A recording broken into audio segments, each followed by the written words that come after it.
Can a woman learn about a man just by dancing with him? If she can, she'll win herself a big prize because this is... People Are Funny. Yes, NBC presents John Goodell's production of People Are Funny, transcribed from Hollywood. And now here's America's top master of ceremonies, Art Linkletter.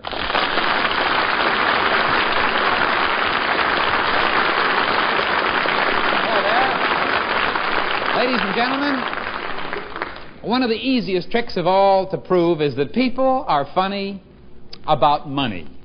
Now, take, for instance, a millionaire who's lost a couple of $100,000. People aren't nearly as unhappy about him as they would be about a little girl who has lost just $1. And we're going to try to prove this tonight as we bring it to our special guest star spot, Miss Penny Atkinson. Miss Penny Atkinson. And Miss Penny Atkinson is a young actress. At least she does some acting here in Hollywood, don't you, Penny? Yes. And what's your age? 8. And where do you go to school? Marymount School. Do you want to be a motion picture star when you grow up or work in television, or do you have some other idea? Well, I think I'll be a tap dancer. Oh, well, that's nice, but in the meantime, we have some acting for you to do. You have pretty brown eyes and a few freckles on your nose, and you're wearing your regular, everyday dress. Yes. She wanted to wear a party dress, and we had her change back to a regular dress because we have a very special stunt. Now, does your mother ever send you down to the store to get groceries? Sometimes. That's what I'm going to do tonight, Penny. Here's a little list. Can you read that? Yes. Buttermilk, 1/4 butter. 1/4 pound of butter. 1/4 pound of butter, loaf of bread, and bottle ketchup. All right. Now, we're going to send you to a nearby market to pick up some groceries. Now, that would cost about $1, you see. I have $1 right here, and I'm not going to give it to you. I'm going to pretend that I'm your papa, and I gave you this $1 to buy those groceries. Yes. Now, when you get to the grocery store, you must pretend that you have lost the $1. Now, how are you going to act, do you think? Well, sad. That's right. You're afraid to go home because, gee, you don't have the groceries, and your mother or daddy might spank you. Yeah. So what can you do? Try to get somebody to give me $1, I guess. That's the stunt. We've gotten it across to you perfectly. If this young lady can either by her appearance or her action or any way whatsoever get people to be sympathetic and offer to pay for the groceries, then we want you to ask that person to come back here and your daddy will give him the $1 back. Okay? Okay. Now, you have some fun. Don't be funny and don't tell them you're from People Are Funny. I won't. You be a sad little girl. I will. Now, you take the list. Mr. Atkins over there will see that you get to a grocery store, and he'll be around so that there'll be no problems, but he'll be in the background. And you see if you can bring somebody back who will help you out. Goodbye, Penny. Say goodbye to our audience. There they go out the side door. Now, if she finds somebody who is sweet enough, a grown-up person, to offer to pay her $1, and that person comes back, I'm going to repay the $1 to that person, man or woman. And I'm going to put it in a very special container. And as a matter of fact, I think I'll walk right over here and let you see the container it's going to be in. Take it away, boys. How do you like that? A brand new jet-styled Plymouth convertible with push-button driving. Yes, sir, what a beautiful, streamlined Plymouth convertible, and I'm going to put the $1 right under this windshield wiper. Now, if somebody comes back, they get the $1, they get the container, all for helping a little girl who lost the $1. We'll see how funny people are.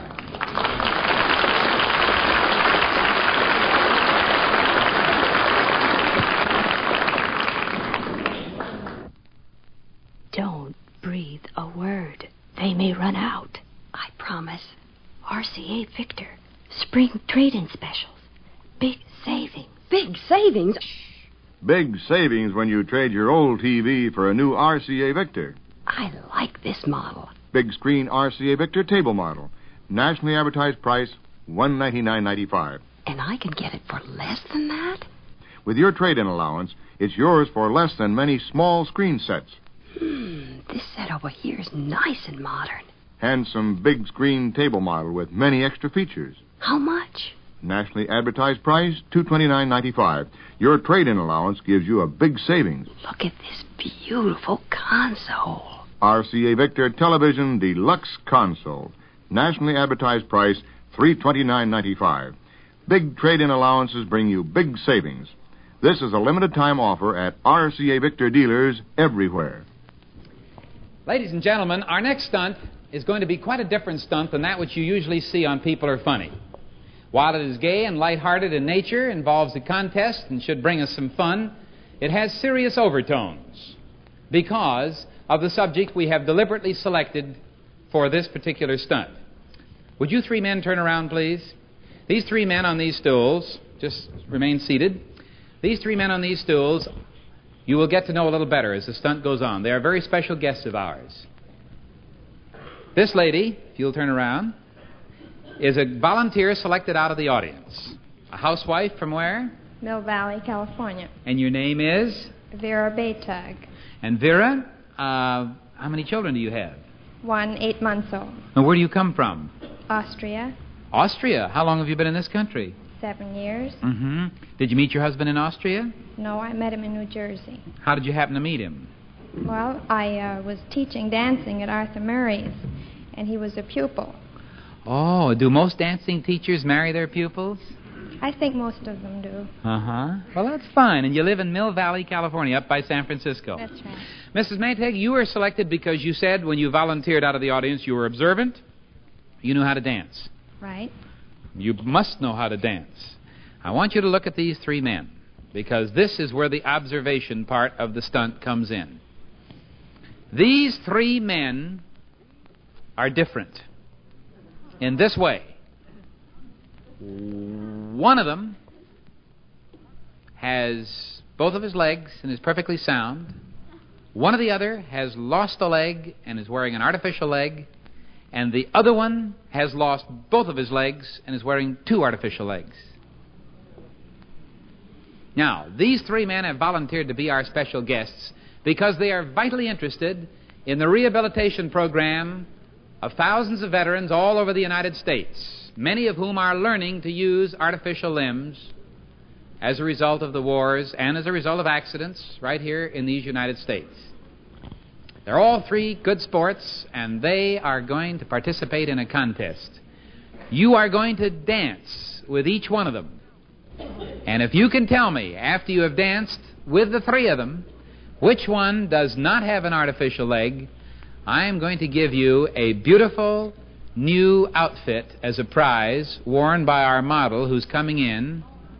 A beautiful Hanmacher suit and coat worth hundreds of dollars and especially tailored for you. Isn't that beautiful? Certainly is. Now, that prize is yours. Show them that lovely coat as well as the suit. That will spur you on to make your decision. Now, would you please stand up? You are Mr.? Mr. Ed Rosica.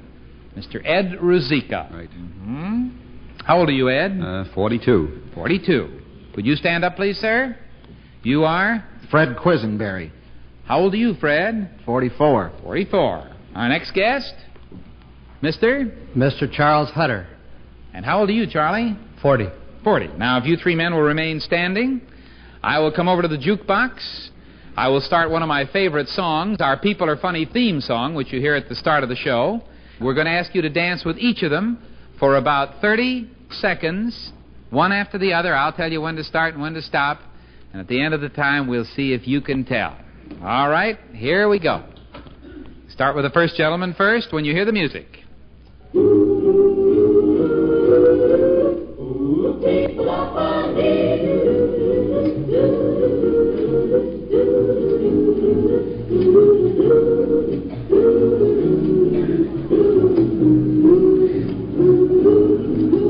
All right, fine. Now the next gentleman.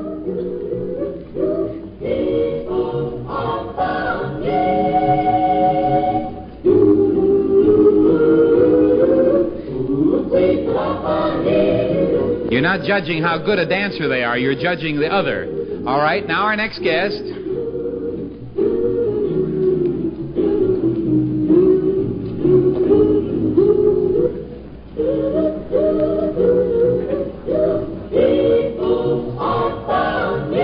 All right, time's up. Now, if you gentlemen will be seated again, and if you'll come over here and sit down by me. This is a rather interesting choice, isn't it? Very difficult. It is difficult? It certainly is. Which one of these three is whole-bodied and has no artificial leg, in your opinion? I think the middle one. You think the middle one. Would you please stand up, sir? Your name is? Fred Quisenberry. Now, Fred, are you or are you not wearing an artificial leg? I am wearing an artificial leg. And you are the man with just one leg. I have just one leg amputated. How long ago did you have the accident? Well, when I was 11 years old. Uh-huh. And what is your business now? I manufacture artificial limbs. Uh-huh. And as a matter of fact, you told me before we went on the air that these artificial limbs more and more are becoming built and fixed so that people can live almost a normal life. Well, that's our aim, is to rehabilitate people to the highest extent and put them back into life as near a whole person as possible. Mm-hmm. And you dance? Oh, yes. Walk and run and live a normal life? I live a completely normal life. Mm-hmm. Well, thank you very much. If you'll just sit down. Thank you. Well, you've lost the first prize. I tell you, I'll give you a beautiful new, for your home, a beautiful new Mohawk carpet from the looms of Mohawk for any one of the rooms of your house, and a foam set cushion to go with it, if you can tell me. Which one, the outside man or the inside man? It's strictly a guess. I really don't know. Well, this, I think, will be a very, very wonderful inspiration to a lot of boys all over the country who are faced with the prospect of making their life over again with one or both legs off. Which one are you going to say? This one. This one right here, you'll say. Right. Well, let's see. Since you've got to know one way or the other now, I'll start with the other gentleman. Would you please stand up? Your name is? Dr. Charles Hutter. And what do you do, doctor? I'm an orthopedic surgeon. Now, how many amputees do you work with in the matter of learning to be a rehabilitator? About 2,000. Uh-huh. Do you or do you not have your own legs? I have my own legs. Well, then she was right, but purely on a guess, which is a great tribute, isn't it? Yes. To this business. Yes.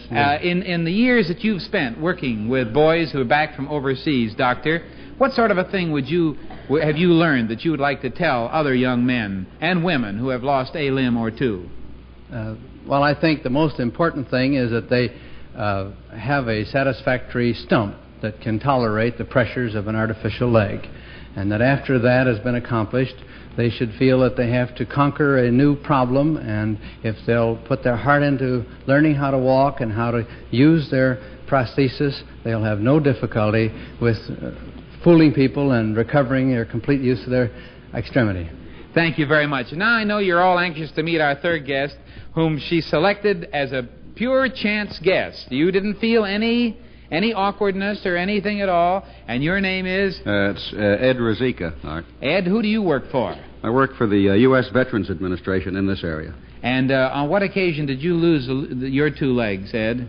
It was about 11 years ago at the Battle to the Bulge, landmine explosion in World War II. World War II, uh-huh. Mm-hmm. And, Ed, you came back, and naturally you were discouraged and disappointed and unhappy about life with two legs missing, but you certainly made up for lost time. Isn't it true that you, when you came back, you had a little girl? That's right, my little daughter, Jerry Ann. Uh-huh. How old was she when you got back? Well, when I was discharged, she was about 11 months old and just learning to walk. So? So we learned to walk together. The two of them. In Los Angeles. Daddy and daughter learned to walk together. You with your new legs and her with her comparatively new legs. That's right. We had a lot of fun together, and we learned to walk together. And now you go dancing and you do other things that you thought you never could do. Well, I still do those things. I try, and I was married before I was in service, and I had a good wife who sort of stood by me, and now we've got 3 children and a happy, normal family. Now, you work for the government, don't you? That's right. Veterans Administration and medical counseling and rehabilitation work helping others, we'll say less fortunate than ourselves, to be rehabilitated. We help them get artificial limbs, teach them how to use them, and this right here is part of our little clinic team that operates at the Los Angeles VA regional office downtown. Dr. Hutter, Fred Quisenberry, and several other men and physical therapists and myself make up the clinic team here. And we've always found through the years that our slogan sort of is that it's not what you've lost, but it's what you have left that counts. Well, what do you think about that, ladies and gentlemen? Aren't these three fellas fine representative Americans? And Mrs. Batig? Well, we thank you for helping us demonstrate that not that people are funny, but that people are pretty swell and courageous and fine. And we are going to send the Mohawk carpet up to your home. We hope you enjoy it.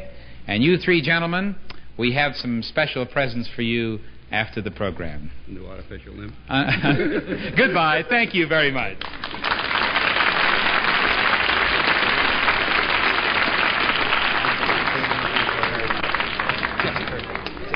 Every once in a while, we come out in the audience looking for some very special guest. And just before going on the air, we told you we were looking for amateur cooks. Do we have any men around here who think they're good cooks? Let's see some hands of men who think they're good cooks. Some over there. Here's a fellow in the front row. Would you stand up, sir? What's your name? Joel Starles. What do you do for a living, Joel? I'm an attorney. And you're a cook? I think so. A good cook? Pretty good. Come on out here, Joel. I'm going to find out what kind of a fellow you are. Come right on up the aisle here where we can all see you. You married or single? I'm single. Oh, you have to cook, don't you? That's right. What's your specialty dish, Mr. Starl? What do you cook if you were going to show off? Chicken. And you've been cooking and you've been hanging around kitchens and taking care of your own meal fixing? Most of the time. I'd like to ask you why do you think that the men, if they put their mind to it, are as good a cook as a woman? I think they're better. You do? I do. You have sampled some of your your friends' wives' cooking? Some of my friends' wives' cooking, that's right. And you think... I think when the men put their mind to it, they're better. Well, you know, it's funny about men. They do kind of feel they can do everything better, and so while we had you outside before we put you back in the seat tonight, we asked some women here to volunteer to ask you some questions to test what kind of a cook you are. And I want to tell you that if you can answer 5 out of 7 questions by housewives who are now your friends after what you've said to them, you are going to win a beautiful Lambretta motor scooter, the finest motor scooter made. You'll find the Lambretta is great for fun, for economy, and the perfect vehicle for any use. For every single question you lose of the 7 you'll be asked, I have a very interesting thing for you. Miss Penny, will you come out, please? I'd like to have you folks meet the home economics editor of the Los Angeles Examiner, Miss Prudence Penny. Hello, Prudence. We have certainly admired all the wonderful things that you have been writing in the papers about good cooking, and I see that you are standing there with all kinds of things. Now, how many different kinds of ingredients do you have? At least 13, Art. And you have a bowl? Yes, a wonderful mixing bowl and my spoon, and I'm all ready to make that caliente souffle tonight. Now, Miss Prudence Penny is going to make a special new dish that has never been tried before in the history of the world, and we are going to let the women call out the ingredients if you miss their questions, and when she has mixed the dish, you get to taste it. All right, now let's see. Where's our first lady? Would you stand up? Come right in here, Joel. You're Mrs.? Mrs. Marilyn Modnick. From? North Hollywood. A housewife. That's right. Now, what question would you have for our young bachelor? Well, I'd like to ask him what's the difference between a white egg and a brown egg. A white egg and a brown egg.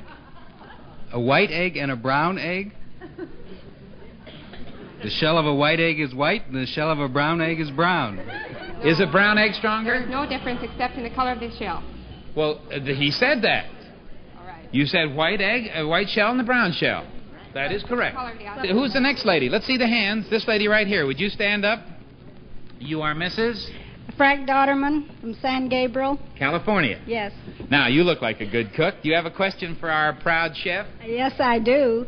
What will stop a berry pie from boiling over? What will stop a berry pie from boiling over? I never heard of boiling a berry pie. You're supposed to bake them.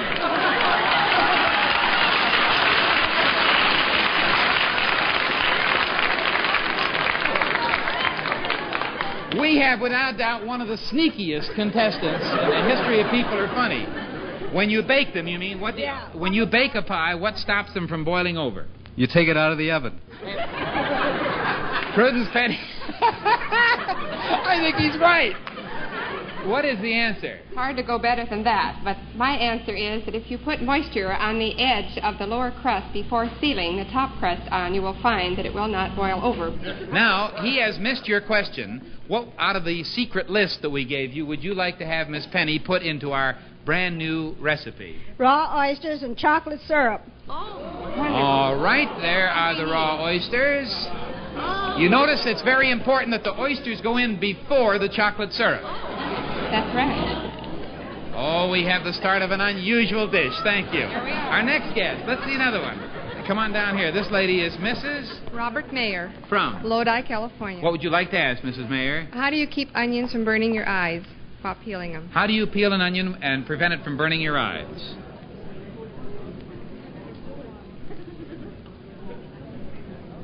Close your eyes.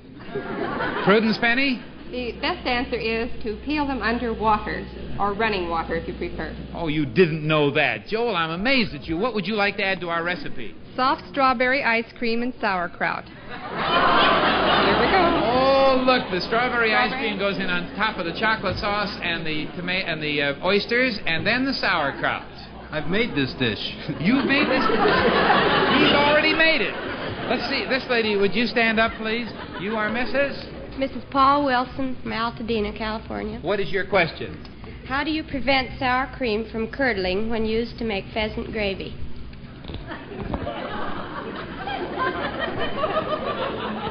Keep stirring. Prudence? No, that isn't correct. The answer is to put it in at the very last and have it on very low heat and leave it there just a few seconds, just to heat it through. What would you like to add to the recipe? Horseradish and raw egg. Horseradish? This dish is the dish that you serve your relatives just before you want them to go back home. How many has he missed? He's missed 3 out of 4, so he can't win the 5 out of 7. Let's go over and see what the dish looks like. Isn't that beauty? Now, we didn't have to go any farther than 4 because that eliminated you from the 5 for 7 winning of this motor scooter.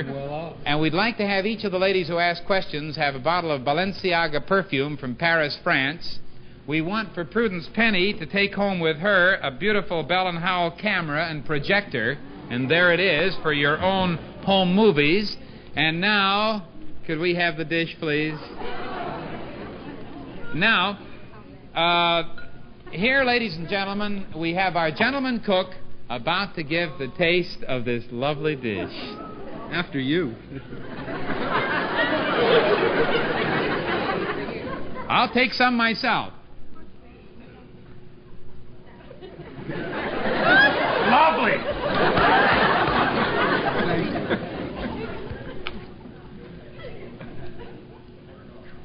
I've made it often. Beautiful thing. Ladies and gentlemen, we have proved that men may be funny, but they better not brag about being good cooks after tonight. So, Chef, we're going to send for your home a beautiful Baker's Pride automatic oven. You can make pizzas and all kinds of baking on it for your own home better than a wife. Thank you. Thank you very much.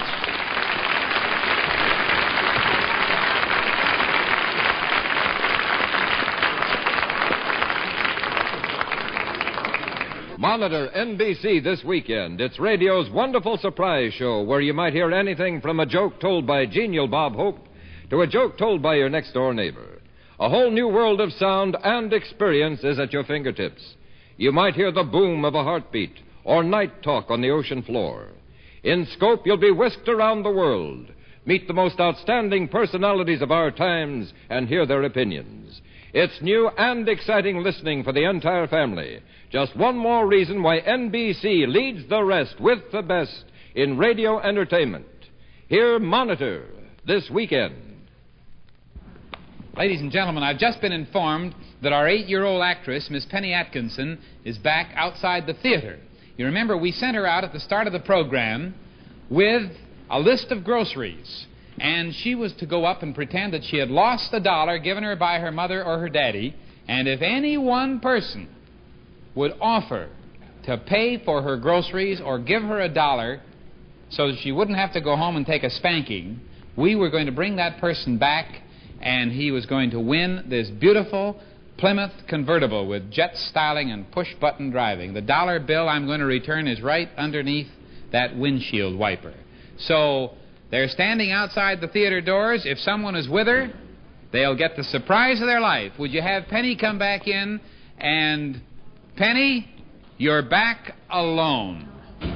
Oh, Penny, tell us what happened when you went up.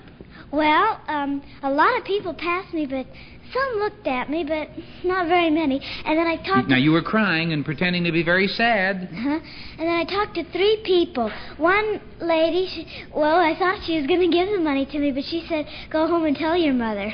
In other words, just go home and tell your mother you lost the dollar. Yeah, and she was giggling all the time. She was giggling? Well, you don't think she suspected anything, do you? No, I don't think so. I mean, there were no cameras or no lights, and Mr. Atkins stood well back, didn't you, Irv? They didn't see you. Uh-huh. And then another person came, and he said, oh, you're too young to be out this time of the night. Go home. And when you told him you needed a dollar, what did he say? Well, I didn't have time to tell him that. He just went. Oh, he just said, you go home, little girl, and went away. Yes. Now, the third person. Well, that person, he said he didn't have a dollar, but I think he did because he was dressed real good. Oh, he was, and he just says, I don't have a dollar. Yes. And he wouldn't give you a dollar. No. In other words, all the people who passed you, those who stopped and those who didn't, nobody offered to help a little girl. Yes, nobody offered. Well, now, do you know what I was going to give that person if they had helped you? Yes. I was going to give them that brand new automobile. Thousands of dollars worth of car for a $1 investment. Well, ladies and gentlemen, we never know how these stunts are going to play out.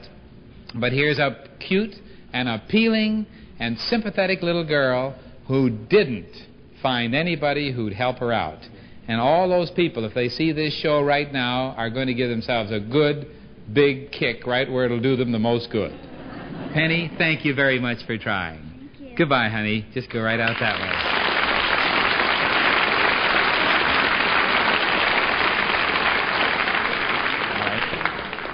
No more for tonight, except a promise for next week, when a year-old baby will decide whether a guest wins a 5-cent lemon or a $1,000 diamond ring. Don't miss this one. Good night, everybody. This program was transcribed from Hollywood.